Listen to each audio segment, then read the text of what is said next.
We're here to show you how to service the pressure vessel on a Cotswold Clusterflush system. This is the service kit for the system.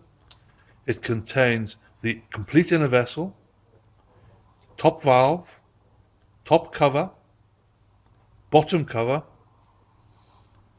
and bottom valve, and also the external one-way valve. Be able to leave the stainless steel sleeve in place while servicing the vessel. If you have to move the sleeve, mark it so you can return it to exactly the same height. If you are moving it, only loosen the retaining screw sufficiently so you can slide the vessel up or down, or you'll lose the nuts off the back of the bracket. To service the pressure vessel in place, isolate the vessel, turn off the water and pull off the flexi tube from the bottom inlet of the vessel.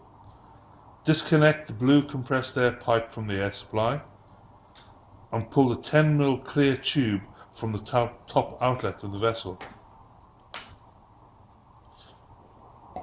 To remove the inner vessel, grip the bottom of the inlet valve as close to the bottom of the vessel as possible and grip the top cover and outlet and twist to undo. The bottom cover will come off with the bottom valve. It may be useful to count the number of turns it takes to remove the bottom, so when you're putting it back on, you can put the same number of turns. The internal vessel should now pull out to the top of the sleeve.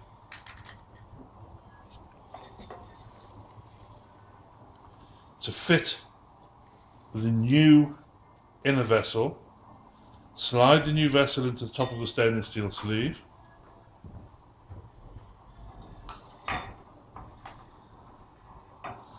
Make sure the top cap fits completely into the sleeve. Push the thread of the new bottom valve through the hole in the bottom cover, making sure the O-ring is also through the hole of the bottom cover and it sits square in the bottom of the new inner vessel.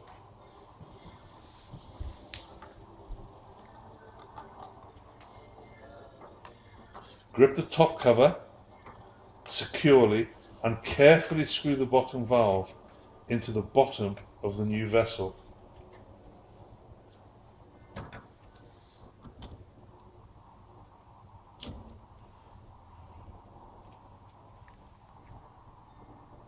Pay special attention to make sure the non-return valve is fitted in the correct way.